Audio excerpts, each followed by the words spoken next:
Welcome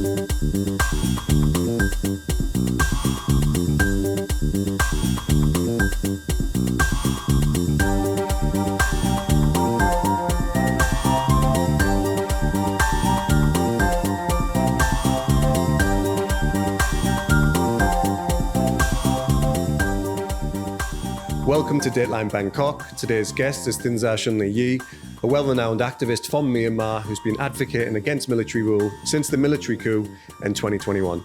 Shunlei, welcome to Dateline Bangkok. Thanks for coming along. I know you're short on time. How are you? Been busy? Thanks for having me. Today I feel busy and also fantastic having meeting a lot of people in Bangkok when I'm here. First of all, I want to know about who is Shunlei? I want to know more about yourself, a little background, a brief background on your activism. Maybe you can start there. How did you get into being an activist? I've been an activist since 2012, around that time. Wow. So I was a trained teacher, supposed to be a high school teacher. I had a BEd degree, and so my family is very typical Burmese, Buddhist, and we come from a conservative family in middle of Burma, etc. So politics is quite far from where our family is, right. And my father was a retired captain from the military as well. Wow. So I've been raised in the military compound and being around by the soldiers and also by the civilian staff. So really typical and really, military regime staff members and all this. So when I when I attended high school and also university, I got to meet with a lot of friends from different areas, and they were telling me different stories about where I came from. So I was confronting them, I was debating with them, but I received a lot of information that I never learned inside the military compound. So that was a very beginning point of my curiosity and my passion for the people, because I felt, as myself coming from a military background, I felt more responsible to stand up for the marginalized people, oppressed people. As myself, as well as Burmese, Buddhist, I realized I have a lot of privileges, living inside military and also being born in this. So that's a very beginning, a starting point. But then in 2012, we started the first ever peace marching, commemorating International Day of Peace. And that was the first marching that we organized publicly in 2012. It was joined by thousands. And of course, it was kind of crashed down by the police, and they arrested 10 of our friends. Right. That's the moment that I realized why calling for peace is a crime in Myanmar. And that made me more curious and working on this. And also we organized a youth forum in 2012, the first ever Myanmar youth forum. I was one of the main organizers of this. And meeting with a lot of young people from the Garani state, from Kachin, Yakai, gave me a lot of thoughts. I never know, there are many things that I never learned in our own country. I might know more about what's happening in the US or in the ASEAN countries, but what about in our own country? You've had a lot of experience in doing that then. So tell me about who you represent today. I would say I represent different groups that I'm here with different responsibility. For example, I'm currently working at People's Goal as an executive member, where I became a part of it when we initiated that in 2022.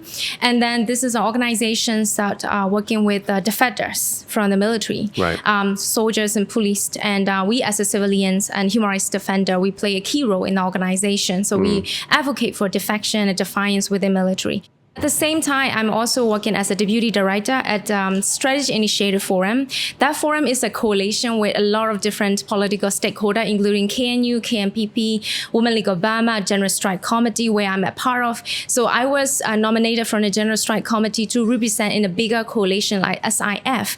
So we work on the civil resistance activity inside the country. So basically, I work with different strike groups and the groups inside the country to keep working on the civil disobedience movement.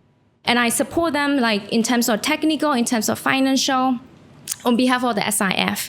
So apart from that, I have ran many different other campaigns in parallel because, in times of when the coup happened, we take it as an opportunity to turn the page, to turn it into our opportunities, the struggle into our opportunities. So that also widened and gave us a lot of rooms for activists like us to speak up and to share where people are willing to learn more about democracy, human rights, and what was wrong with the political system. Why the military, enjoying all these privileges, managed to stage a coup, in 2021. Many people were confused and they asked a lot of questions. So we take this opportunity to engage to different audiences, no longer just among our own circle, like activists. Now we are expanding our network to the fighters, to the soldiers, to the people from tourism, to people from the business setters. For Myanmar, the last 4 years, the country is in dire straits. There's a lot of, obviously there's been millions of people displaced and thousands of people killed. Obviously there's conflict raging throughout. Let's just go back to when that began before we get into today. The coup, February 1st, 2021. Give me some color of what that day meant to you, what you were doing at the time, and afterwards as well. What was your situation on that day? In January 2021, I was busy being a part of the statement, advocating for the refugees who fled current state to Thai. There were 4,000 refugees fleeing because they were airstriked. In Christmas time, right after the 2020 general election, the people in Yangon, Mandalay were celebrating. But people in current state, people in different Kachin state, they are fleeing out of it. Christmas is no longer a Christmas in Myanmar. It became an airstrike season. And I remember there were increased number of political prisoners. When this COVID happened, many activists were arrested. They were jailed within a week without proper trial. So we know that the danger is coming. We don't know in what form. But we see COVID is a big sign that we are trapped inside the country and military escalate, arresting more and more activists. So the coup happened. At first there was mass protests, huge, I remember reporting it myself and, it was so big. But then soon a crackdown ensued from the authorities. And then this movement turned into what it's manifested as itself today. It's an armed resistance, a revolution. Other terms are used, conflict, civil war, this sort of stuff. Just shortly after the coup, what was life like for you? Did you have to go on the run, or were you already sort of in the midst of that, given the problems in 2020? Yeah, so even on the first day, people were really shocked, and they're trying to think through what is actually happening, because nobody expected that. It came in as a surprise, but some of the political group were informed that that could happen, because the military general was saying they were signaling there could be a coup. So we were looking at the different options and so on. So right on the first week, people managed to organize the civil disobedience movement, where CDM. it's joined by CDM. It was joined by so many hospitals across. Within a 24 hours, I noticed, because I was counting how many hospitals were joining. Within 24 hours, it was 70 hospitals. Wow! And it was engineers and teachers and everything that joined that. That was only hospital. That was only nurses, and Right. So I see. There's a lot of potential, because these CDM is organized by the doctors, nurses. No politician were mobilizing that, So I felt they're so organized and people are so ready to go into a movement. That was a moment I felt, there is a lot of potential and tendency that we could turn it into a political fight where we can have a real progress on ground.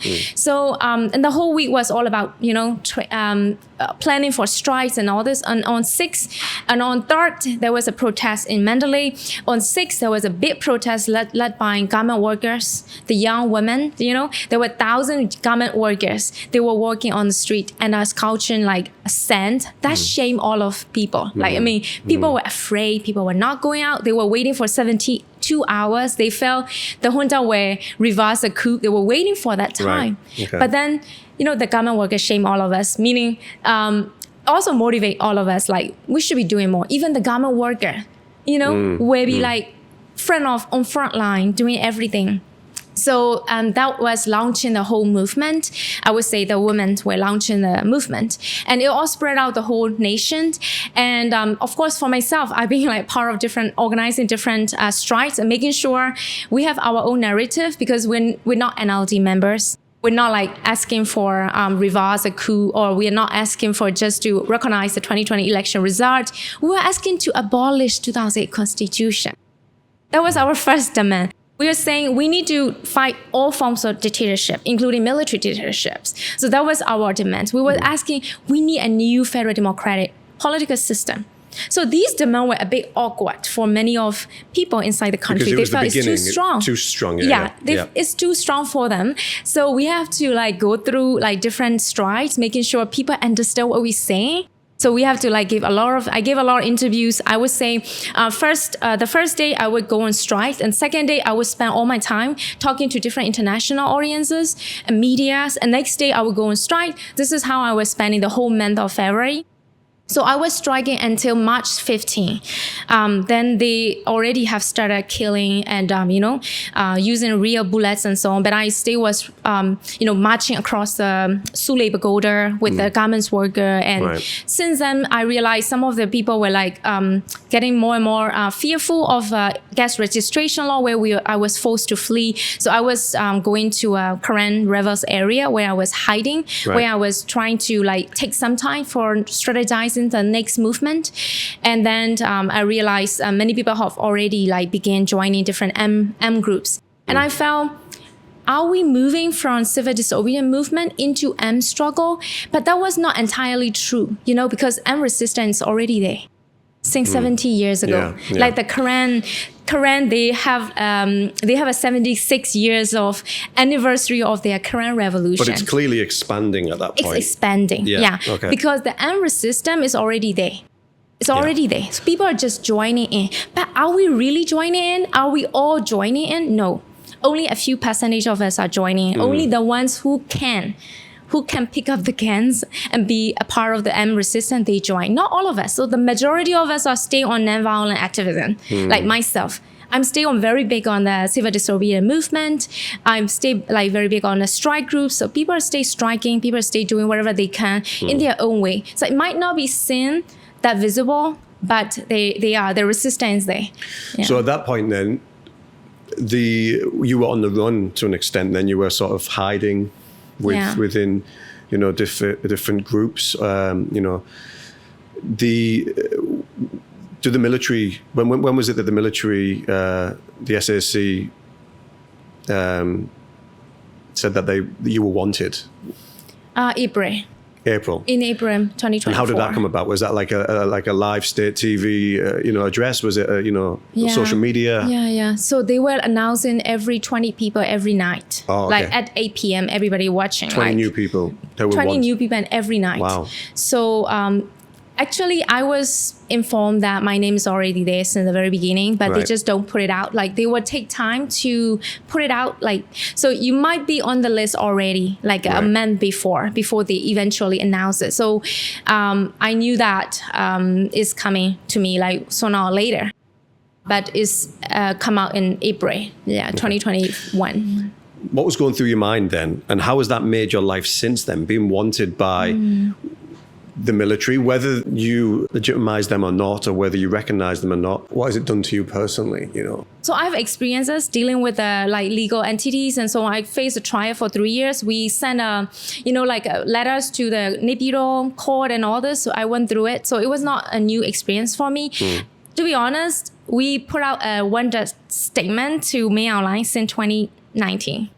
We had a campaign against the Myanmar military products and also Myanmar Online since 2018. We say you are wanted for war crimes and crimes against humanity and genocides. So, they are the ones, the real criminal. We're not. So that does not give me any feeling. But joining in the revolution, being an activist alone, or like believing in, like you believe in human rights or the women's right alone can make you an enemy of the state. Right. So that was my understanding since I became an activist. So I expect that sooner or later that would come to me. As long as I believe in human rights, I believe in women's rights, I can meet an enemy anytime.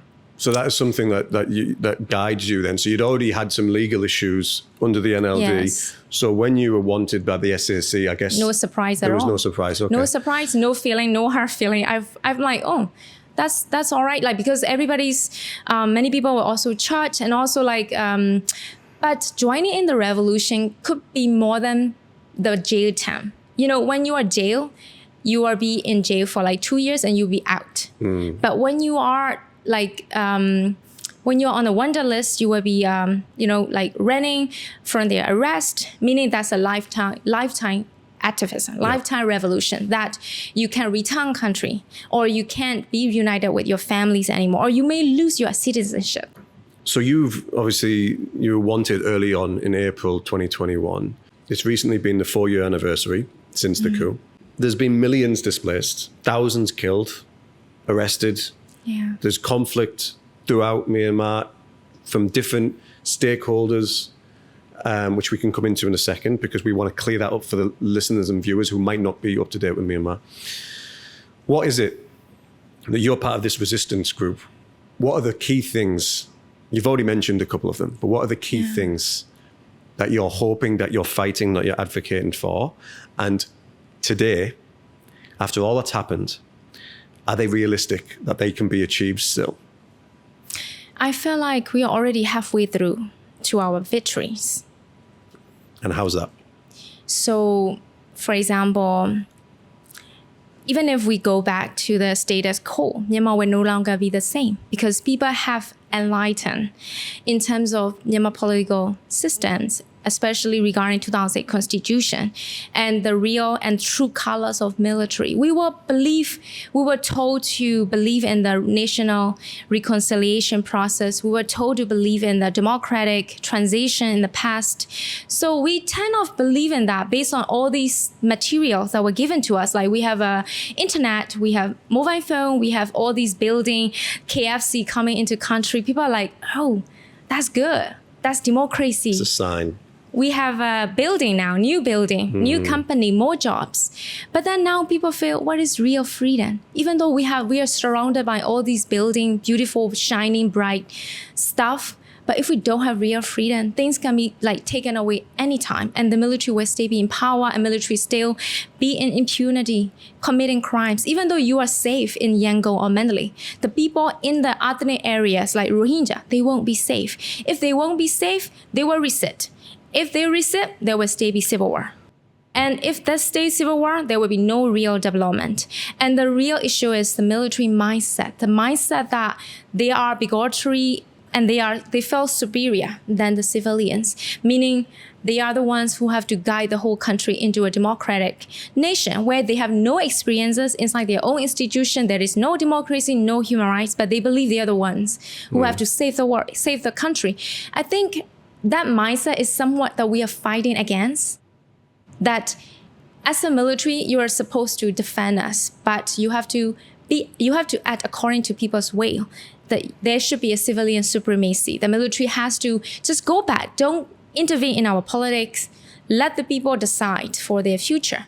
So that's the main thing. And I think we are halfway through. The military is so humble that now they feel the real power of people. The people unite themselves. Like soldiers, these soldiers, defense soldiers that we are seeing now, they were once students. They were once doctors. They were once teacher. And they gather themselves. And now they're fighting and they're losing grounds on the ground. And meaning, if people are united, the military, they have to know their own place.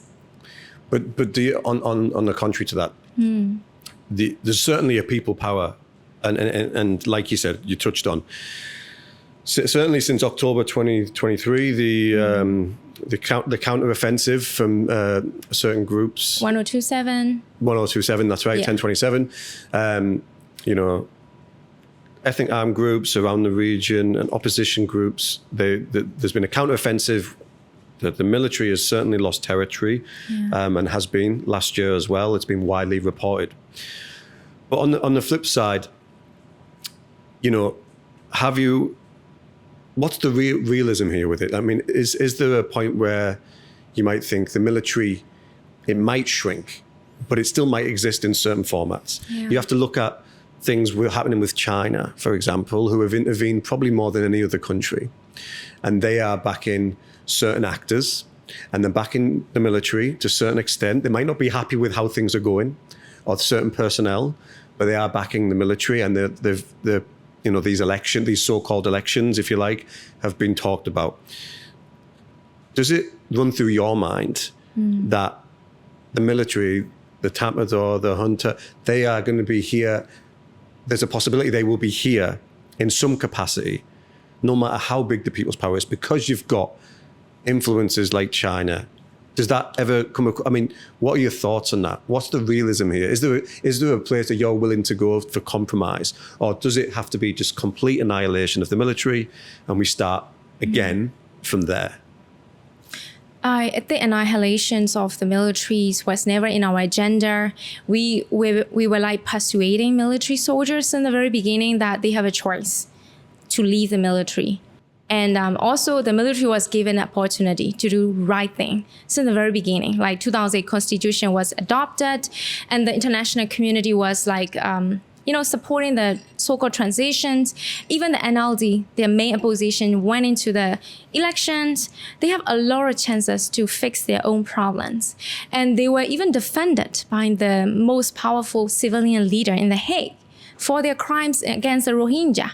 So they were given lots of chances. So, but to reform their own institution or to do better was never in their agenda. So they commit another crimes, coup, and they commit like all these forms of different crimes until today. That clearly show who they really are. They are no longer a state-level institution. They're just merely criminal group, criminal organizations who belong to the court, who belong to the jail, who should be held accountable. So we are seeing, this is not just my mere like personal opinion. That was how the people on the ground, the people from different areas are thinking. They are now seeing the true color that military is not there to do the right thing. They were given lots of chances, but they were always, be opportunists on every situation. So how we're gonna fix it is our own problems. We have to fix it. I mean, this institution, if we're not annihilating the whole institution, how are we gonna do? We have to reform them. So for reform of the military institutions, we already have different security sector that are already established in different areas like Karang, Chen. They have a really strong institution. They have their own administration going, their own legal system going. Now it's getting stronger with all the territory that they claim. So we just have to empower all these federal level units where they are empowered and they build their own systems, where they were in March, and there will be a federal level government system where we talk about the security sector in the federal level. That's where the military generals, where we given chances, if they decided to join us without, killing us more. So that was how we are envisioning the new security sector. Now we are joined by 15,000 soldiers and more than 25 like high-level, high-rank soldiers are being arrested or surrender. So, and they are losing two commands in two command area of the, in the whole country. So they are given lots of chances. The people are still accepting that. People are welcoming that if they join in. I know there's ideals here and obviously things that you're saying we're already halfway through and in an ideal world, this happens and this happens. Yeah. But how do you foresee that? How do you foresee the military in two ways, either accepting that or being defeated, certainly on the battlefield, because they've got the backing of certain backing of the second biggest superpower in the world, China. How are you going to do that? How do you foresee that happening? Yeah, China influence is really, that their foreign policy is quite inconsistent, meaning they are always swaying their policy over who is winning, and they've been like compromising, also improvising. So we see there is a chance that if the people on the ground, if they are consistent in the China, we have to go through it because they are only protecting their interests. So they will have to think of who will protect our interests in the country the best. So that's the deal. So people are like on the ground, when I ask them, when I talk to them, they won't say, they're not worried about any international influences. They are worried about what they would do today. Because what they will do today will shape tomorrow. They felt their destiny and their future is in their hands. So that's the moment where they feel they're not framed by any constitution, where now they feel they are the real people who have to define their own future. So that's where I think that's the spirit. Now different countries, even though they are so much, they really want the junta to win, but the ground situation isn't. The junta is losing. So when we talk about Myanmar, people say it's complex situation, Sure. etc. But I think why it's so complex? Because we don't see the real issues and we don't solve the real issue. That's why it becomes more and more complex. The real issue in the country is all of us, even though we have different standpoint or different ethnic groups, we all equally reject the military junta. That's the common point that we've been saying. Right. Even proven with their own life for many generations. The Rakhine people, you know, they were like, they formed themselves in 2009 in the middle of like reform and all this. And they were so consistent with their strategy and they are proving that they deserve their own autonomy, right? So this is how, I mean, all of us, we may have different opinions, different ideas. People have different opinions, even in the US or in different countries. Sure. There are different ideologies, but we have a very uniting demand is against the junta. None of us want junta to be the leader. Or because we have experienced their leadership for a long time, they have proved they are incapable. And they are not political. They don't have political weight. It's all about their corruptions and for their own sake, not for the people. We have suffered enough for a generation under their leadership. So that's why I think people are equally rejecting. But the way how we combine, how we meet again in a uniform matter, where we have a union, what sort of federal is another matter that we have to figure out. But we never were given that chance to talk about our future because the whole life in our whole history, military was always there. Guarding, policing, bossing around. They would say, you can't say that, you can't say that. So people had never given a freedom to talk about what we're gonna want to have our future. So now is the time we are start exploring and building trust. Only 4 years to tackle the issue of 6 decades. So like, it might take time, but we already have a unifying matter that we don't want junta to be the leader. Tell me about how the NUG are getting on, the National Unity Government. How are they getting on when you've got so many different stakeholders who are fighting and have their own, ideas of what they want? How's the NUG doing? So National Unity Government was there for a reason that we need a federal level government that will fight for legitimacy with the junta. Because junta is with the coup, with using power, they're saying, we are the government now. So we need a same level, federal level, national level government that will say, no, you're not government, we are the government. So we need them for international affairs. We keep fighting their legitimacy. That's for that reason. How are they doing? How are they doing right now? How has it been so far since it was formed? To be honest, the international, especially the Western government, democratic government, would be talking to them, engaging with them. But our neighbors, including India, Thailand, China, and other different nations in Asia, were not really buying this, saying, "Oh, the junta take over the throne, so they are the boss." What about internally though? The other groups in Myanmar. What do they think of the NUG? Is everyone on the same page, or is there disputes NUG there? was formed out of people legitimacy, out of people support. So if the people feel like now it's time for federal units, let's give more attention to the federal units. I think now it's shifting. People are saying, if we really want a new nation, a federal democratic nation, we need a strong and established federal units on ground. So if we have all these federal units established, these federal units will send their representative to the national level government. So the NUG will be reformed based on all these federal units. So like again and again, until it's all representative of the nation. I know the structure of it, but is it working? Is it working? Yeah, I think in a way, because NUG was people's government. So if they don't listen to the people, if they don't listen to the emerging federal units, they will have to be dissolved. That's it. I know you're putting an optimistic spin on that.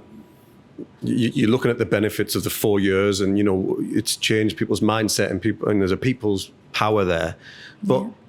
The flip side, thousands of people have died, millions have been displaced, right? The economy's in bits. There's airstrikes and people dying every day, disabled. There's the country. It's in a huge mess. Exactly. Crisis is so underrated. I mean, you hear about that in the media. It's beyond a crisis. Yes. I know you're optimistic, but do you not feel from the people on the ground, maybe, that they are not that optimistic, that they just want this war, this conflict to be over? Exactly. That's what we are asking for. So do you think that these people, the people who are in Myanmar, they would take some form of a compromise if it meant that it happened sooner, rather than get into your ideal situation? That's exactly what we're talking about. Because people are suffering, the junta have to stop killing people. Well, we know that, right? We don't know. Nobody asking that. No country is asking junta to stop killing. That's the issue. But instead, they are empowering them. They are giving them more arms. They are giving them more food, more money, more political power. So junta keep killing. This is outside. You're talking about investments. And the people on the ground, they want it to end. I want it to end right away. It's impacting all of our family, relative, friends. We don't want this. We don't want any of it. Would you be willing to come to a compromise if it didn't compromise reach what? Compromise on. We will give you a cost. The military gave us some time so they can recharge themselves and kill us more. So that's the main issue, because they got like big legitimacy. They got a bit like many in the past 10 years under 2008 constitution. They were enjoying all of it. They got a lot of credibilities that, they have a reform spirit and etc. And that 10 years was a waste. Okay. It was a fake. And they got a lot of money. They recharged themselves and they come back killing us more. So I have to ask, without reaching to a point where we talk about justice is something else.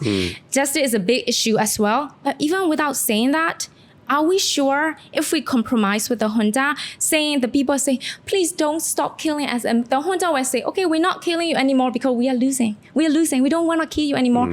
Let us recharge ourselves. Let us conscript more. Let us brainwash more, and we will come back and kill you. So that has been a repeated pattern in the whole history.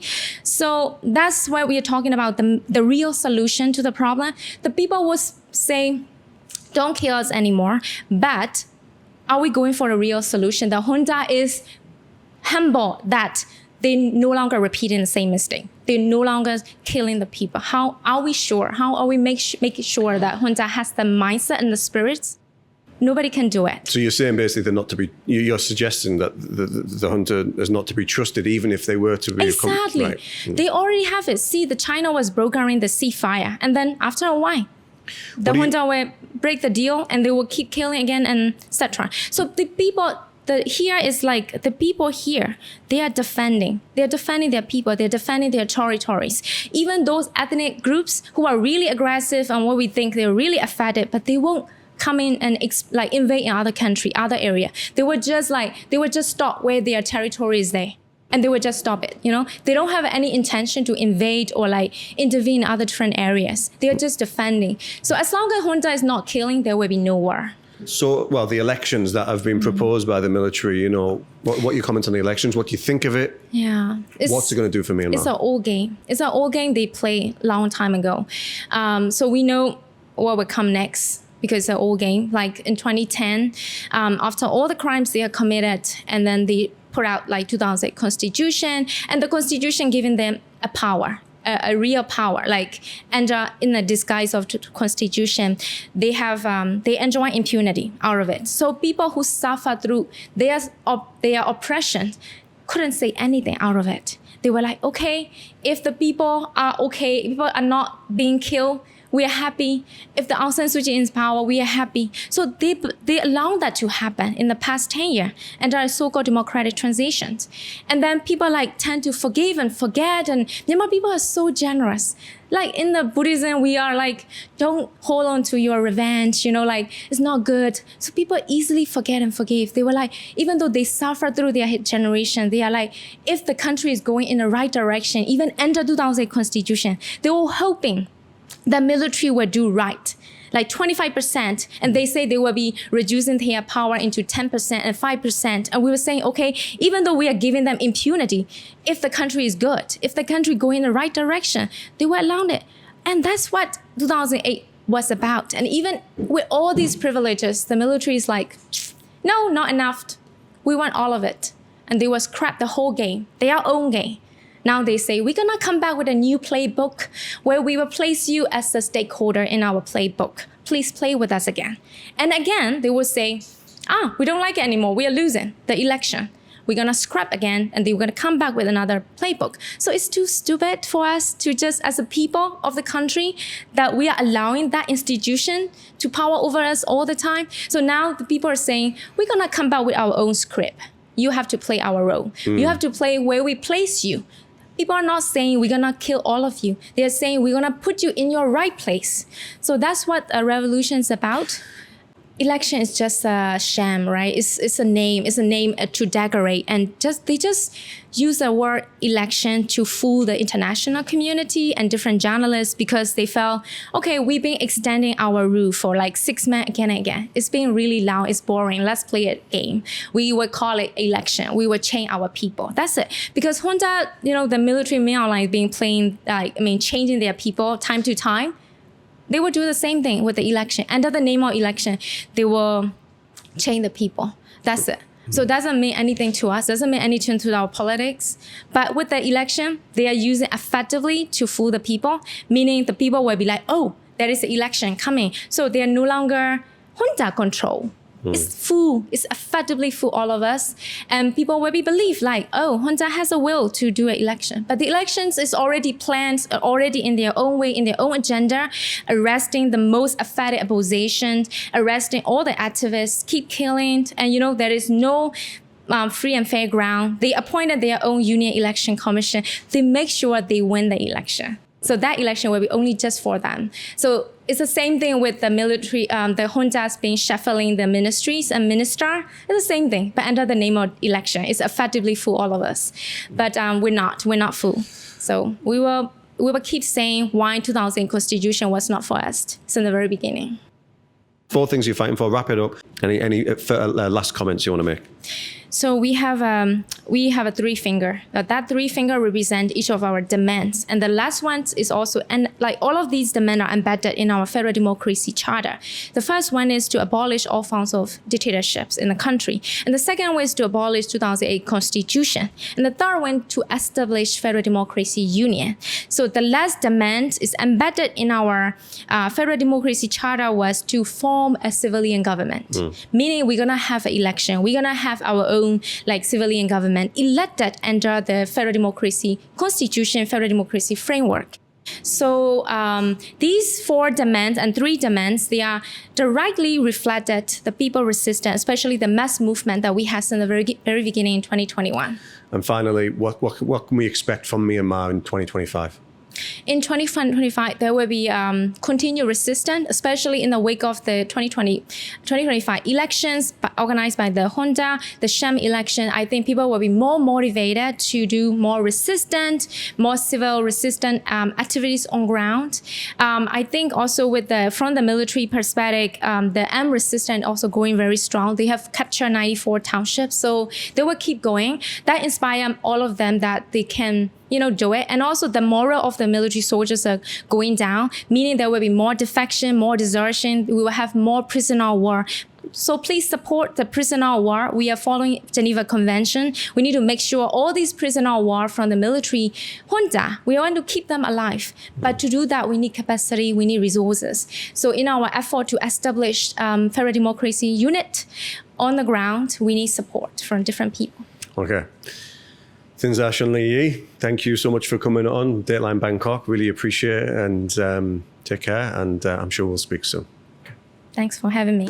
Okay, that's it for today. Thanks for listening to today's podcast. Dateline Bangkok is available on YouTube, Spotify, and Apple Podcasts. So please like, follow, share, and subscribe. And feel free to check the FCCT's website and social media for upcoming events here at the club. And stay tuned for more interesting guests on this podcast.